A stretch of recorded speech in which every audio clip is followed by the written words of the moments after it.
दोस्तों आज की हम मजेदार रिडल में देखने वाले हैं कि जेठालाल का खून किसने किया। तो वीडियो के एंड तक बने रहिएगा। और हाँ, जो इंडिया के हैं सिर्फ वही हमारे चैनल को सब्सक्राइब करेंगे और वीडियो को लाइक करेंगे, वरना मैं समझ जाऊंगा कि आप इंडिया के नहीं हैं। दोस्तों एक बार जेठालाल, मेहता साहब, भिड़े, अय्यर और पोपटलाल कंपाउंड में खड़े रहते हैं। उन लोग वहाँ पर बातें कर ही रहे थे कि लाइट चली जाती है।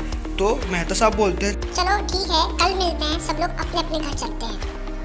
मेहता साहब की बात सुन के सब लोग अपने अपने घर चले जाते हैं। कुछ देर बाद जब मेहता साहब जेठालाल के घर जाते हैं तो वो देखते हैं कि जेठालाल का खून हो गया है। ये देखकर वो बहुत ज़्यादा घबरा जाते हैं। वो सोचते हैं क्या करूं। तभी वो सोचते हैं कि चालू पांडे जी को फ़ोन कर देता हूं। वो जैसे ही चालू पांडे को फ़ोन करते हैं, कुछ देर बाद वहाँ पर चालू पांडे आ जाता है। चालू पांडे भी देखता है कि जेठालाल का खून हो गया है। वो ये देख कर बहुत ज़्यादा डर जाता है। तो चालू पांडे जी बोलते हैं, एक काम करो, उन सभी को बुलाओ जो लास्ट टाइम जेठालाल से मिले थे। मेहता साहब जल्दी से अय्यर को, भिड़े को और पोपटलाल को फ़ोन कर देता है।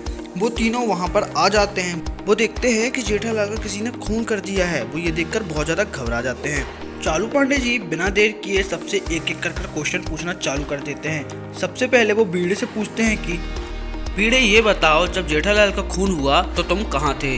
भिड़े बोलता है कि मैं तो माधवी के साथ बातें कर रहा था।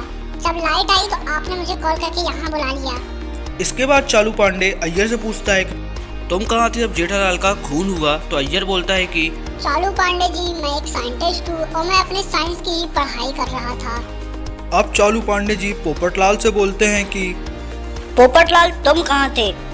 पोपटलाल चालू पांडे को रिप्लाई करता है कि मैं तो मोमबत्ती जलाकर अखबार पढ़ रहा था।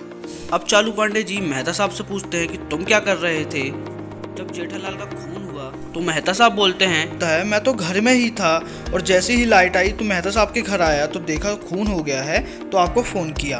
दोस्तों चालू पांडे जी सबकी बातें ध्यान से सुनते हैं और फाइनली ये समझ जाते हैं कि इनमें से झूठ कौन बोल रहा है, इनमें से जेठालाल का खूनी कौन है। क्या दोस्तों आप समझ पाए? आपको मिलते हैं 10 सेकेंड। आपको हमारे कमेंट सेक्शन में कमेंट करके बताना है कि इनमें से खूनी कौन है।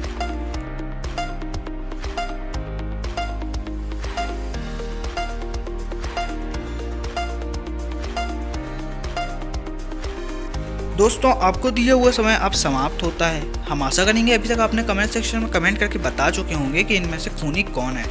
अगर दोस्तों आपको नहीं पता कि खूनी कौन है तो हम बताते हैं। आपको याद होगा जब सभी लोग कंपाउंड में मिले थे तो अय्यर भाई ने एक वॉच पहनी हुई थी जो कि मेहता साहब की लाश के पास पड़ी हुई है। और जब पुलिस वाले ने अय्यर से पूछा कि तुम क्या कर रहे थे जब मेहता साहब को खून हुआ, तो वो बोलता है कि मैं साइंस की पढ़ाई कर रहा था जबकि लाइट गोल थी, तो वो ऐसे कैसे कर सकता है। तो पुलिस वाला ये समझ जाता है कि खूनी कोई और नहीं अय्यर है। दोस्तों आई होप आपको इस रिडल में मजा आया होगा। अगर दोस्तों आपने ये रिडल एंजॉय की है तो चैनल को सब्सक्राइब और वीडियो को लाइक करना बिल्कुल भी ना भूलें।